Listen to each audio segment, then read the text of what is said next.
अल्लज़ीना यत्तबिऊन अर्रसूल अन्नबिय्यल उम्मी। बड़े गौर से सुनिएगा, रात का वक्त है, मैं जान रहा हूं, हो सकता है आपकी आंखों में नींद भी हो,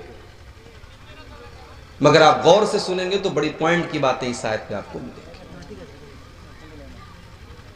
अल्लज़ीना यत्तबिऊन अर्रसूल अन्नबिय्यल उम्मी, जो लोग मेरे नबी की पैरवी करते हैं, मेरे नबी की इत्तिबा करते हैं, मेरे नबी के रास्ते पर चलते हैं। कौन सा नबी? अल्लज़ीना यत्तबिऊन अर्रसूल अन्नबी, जो रसूल भी हैं और जो नबी भी हैं। What is the difference between Nabi and रसूल? नबी और रसूल के बीच में अंतर क्या है, फर्क क्या है? नबी किसको कहते हैं, रसूल किसको कहते हैं? मोटी मोटी बात आप ये समझिए, अल्लाह के जितने पैगंबर आए सब नबी थे, मगर सब रसूल नहीं थे। रसूल उसको कहते हैं जो अलग शरीयत लेकर के आए, नबी उसको कहते हैं जो पिछली शरीयत को फॉलो करे, उसकी अलग से शरीयत ना हो। हमारे नबी अल्लाह के नबी भी हैं और रसूल भी हैं। अल्लाह ने आपको अपना आखिरी नबी भी बनाया और अल्लाह ने आपको आखिरी शरीयत भी देकर के उतारा। आप एक ऐसी शरीयत लेकर के आए जिसने पिछली तमाम शरीयतों को मनसूख कर दिया। हमारे नबी के आने के बाद अब मूसा अलैहिस्सलाम की शरीयत भी नहीं चलेगी, ईसा अलैहिस्सलाम की शरीयत भी नहीं चलेगी, इब्राहीम अलैहिस्सलाम की शरीयत भी नहीं चलेगी, किसी नबी की शरीयत नहीं चलेगी। हमारे नबी जो शरीयत लेकर के आए ये लास्ट एंड फाइनल शरीयत है। इन्नद्दीन इंदल्लाहिल इस्लाम, अल्लाह तबारक व तआला के नजदीक अब अगर कोई दीन स्वीकार किया जाएगा, एक्सेप्ट किया जाएगा, कबूल किया जाएगा तो इस्लाम ही कबूल किया जाएगा। वमन यब्तगी गैरल इस्लाम दीनन फलन युक़बल मिन्हु, इस्लाम को छोड़ करके कोई और दीन पर चलने वाला अल्लाह की बारगाह में कामयाब नहीं हो सकता। पिछली शरीयतों में बहुत सारी चीजें जायज थी जो हमारी शरीयत के अंदर जायज नहीं है। हजरत यूसुफ अलैहिस्सलाम के सामने उनके माँ बाप ने सजदा किया, उनके 11 भाइयों ने सजदा किया। उनकी शरीयत में सजदा ताजीम के तौर पर, सम्मान के तौर पर, रिस्पेक्ट के तौर पर जायज था। अल्लाह के आखिरी नबी की शरीयत में सजदा करना किसी को जायज नहीं, अल्लाह को छोड़ करके।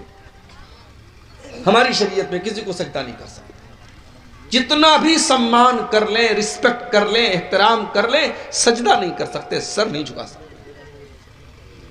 व अन्नल मसाजिदा लिल्लाहि फला तदउ मअल्लाहि अहदा, सजदा सिर्फ और सिर्फ अल्लाह के सामने किया जाएगा, अल्लाह की बारगाह में किया जाएगा। किसी और को सजदा करना हमारी शरीयत में जायज नहीं है। माँ का बहुत बड़ा दर्जा है, माँ का बहुत बड़ा मकाम है। हमारे गैर मुस्लिम भाइयों के यहाँ माँ के पैर छूते हैं, हमारी शरीयत ने माँ के पैर छूने की इजाज़त नहीं दी। माँ की खिदमत करो, माँ की सेवा करो, माँ का ख्याल रखो, लेकिन माँ के आगे झुकने का और माँ के पैर छूने का इस्लाम के अंदर इजाज़त नहीं दी गई उसकी। तो हमारे नबी नबी भी हैं और रसूल भी हैं।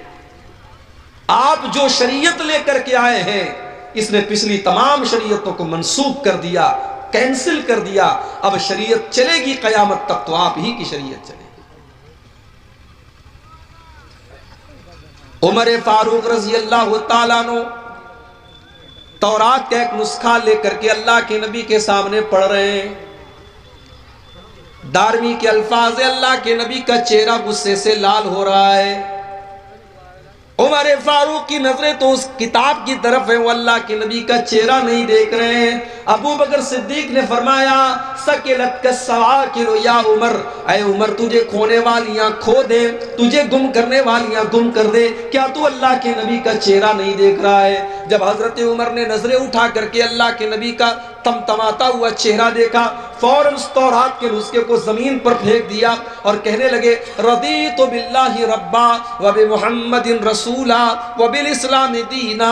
ऐ अल्लाह के नबी, मैं अल्लाह को अपना रब मानता हूँ, मैं इस्लाम को अपना दीन मानता हूँ और मैं मोहम्मद सल्लल्लाहु अलैहि वसल्लम को अल्लाह का रसूल मानता हूँ।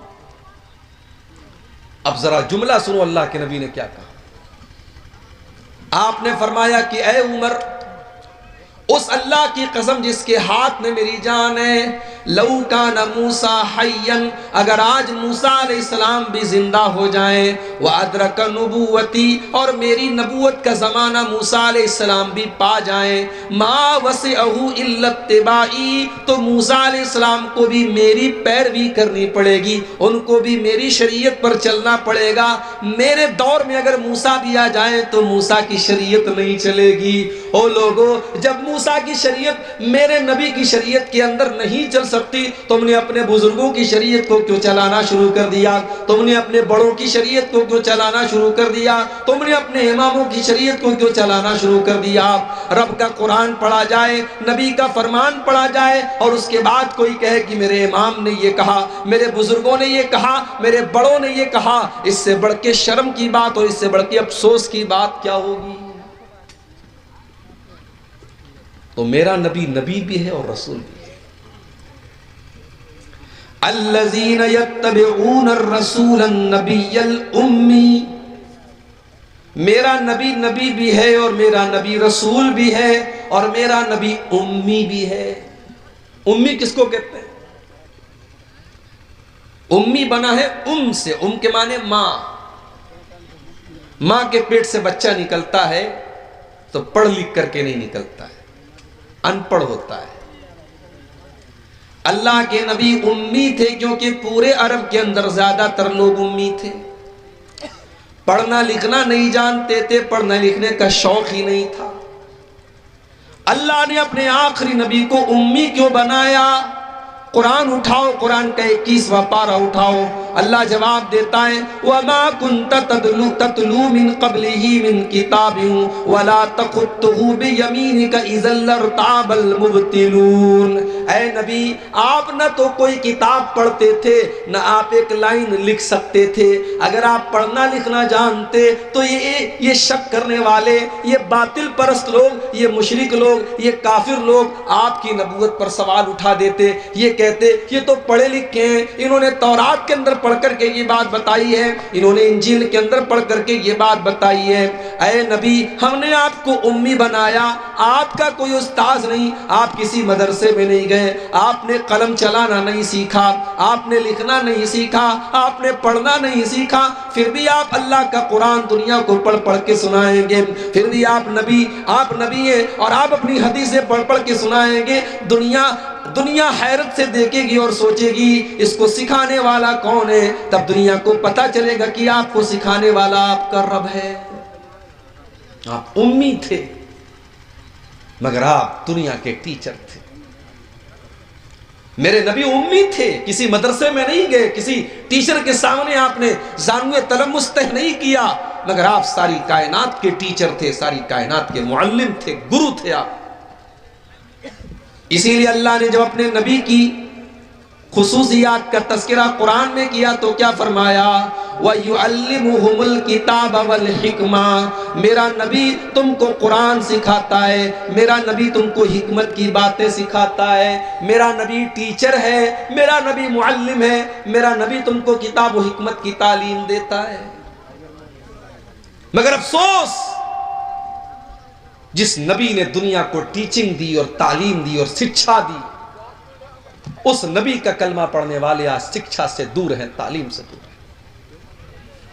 सीमांचल का इलाका है, शेरशाहबादी हमारे भाइयों की एक बड़ी आबादी इस इलाके में। जा करके जरा रिपोर्टें देखो कि तालीम का तनासुब क्या है, तालीम का परसेंटेज क्या है। आज हमारी शेरशाहबादी बिरादरी में तालीम का परसेंटेज बहुत कम है। सीमांचल के इलाके में मुसलमानों में तालीम का परसेंटेज बहुत कम है, न दीन की तालीम है न दुनिया की तालीम है। क्यों मेरे भाइयों? हमारे यहां बच्चे थोड़े से बड़े होते हैं, हम उनको काम पे लगा देते हैं। बाप ये सोचता है कि ये बेटा बड़ा हो रहा है, इसको पढ़ने लिखने भेजेंगे, इसके ऊपर पैसा खर्च करना पड़ेगा, ये काम करेगा तो 4 पैसे लेकर के आएगा। ओ लोगों, दुनिया की दूसरी कौमों ने अपने पेट को काटा है और एक टाइम खाया है और एक टाइम भूखे रहे, मगर उन्होंने अपने बच्चों को पढ़ाया है। कितने ऐसे रिक्शा चलाने वाले जिन्होंने अपने बच्चों को डॉक्टर बनाया है, कितने ठेले पर सामान बेचने वाले जिन्होंने अपनी बेटियों को डॉक्टर बनाया है। ओ लोगों, ये जज्बा हमारी कौम के अंदर क्यों नहीं है? ये जज्बा हमारे अंदर क्यों नहीं है? हम अपने बच्चों को तालीम क्यों नहीं दिलाते? याद रखो मेरे भाइयों, अगर हमने अपने पेट के लिए अपने बच्चों को तालीम से दूर रखा, मदरसे से दूर रखा, स्कूल से दूर रखा, तो हम वही काम कर रहे हैं जो 1400 साल पहले किया जाता था। वला तक़्तुलू औलादकुम खश्यत इमलाक। ऐ लोगों, अपनी औलाद को पेट के लिए तुम कत्ल न करो, अपने पेट के लिए अपने बच्चों को कत्ल न करो। अपने बच्चों को तालीम से दूर करना, शिक्षा से दूर करना, मदरसे से दूर करना, स्कूल से दूर करना, ये भी उनको कत्ल करना है, ये भी उनकी हत्या करना है। इस्लाम के अंदर शिक्षा का बड़ा महत्व है, बड़ी अहमियत है मेरे भाई। हमारे नबी अकरम के ऊपर कुरान की जो पहली 5 आयतें नाजिल हुई, जा करके उठा करके देखो, उन 5 आयतों में ना नमाज का जिक्र है, ना रोजे का जिक्र है, ना ज़कात का जिक्र है, ना हज का जिक्र है। क्या फरमाया गया उन 5 आयतों में? इक़रा बिस्मि रब्बिकल्लज़ी खलक, खलकल इंसान मिन अलक, इक़रा व रब्बुकल अकरम अल्लज़ी अल्लम बिल कलम, अल्लमल इंसान मा लम यालम। ऐ नबी, पढ़िए अपने उस रब के नाम से जिसने पैदा किया। पढ़िए, आपका रब बड़ा करीम है। पढ़िए, आपके रब ने कलम के जरिए आपको तालीम सिखाई, इंसान को वो सिखाया जो इंसान नहीं जानता था। कुरान की पहली 5 आयतों में कलम का जिक्र है, पढ़ने का जिक्र है, तालीम का जिक्र है।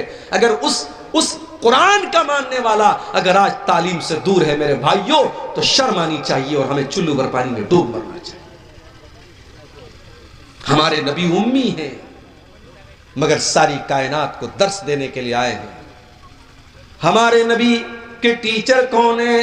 कुरान उठाओ, अल्लाह फरमाता है अल्लमहु शदीदुल कुवा दू मिर्रतिन फस्तवा। मेरे नबी का टीचर तो जिब्रील जैसा फरिश्ता है, जो अपने पर को जमीन पे मार दे तो सारी जमीन जल जाएगी।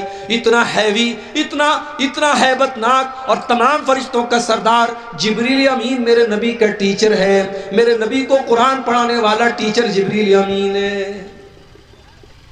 तो अल्लाह के रसूल भी हैं, नबी भी हैं, उम्मी भी हैं।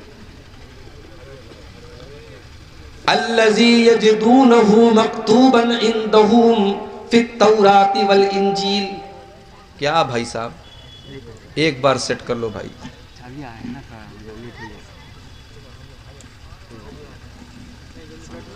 अल्लज़ी यजिदूनहु मक्तूबन इंदहुम फित तौराती वल इंजील।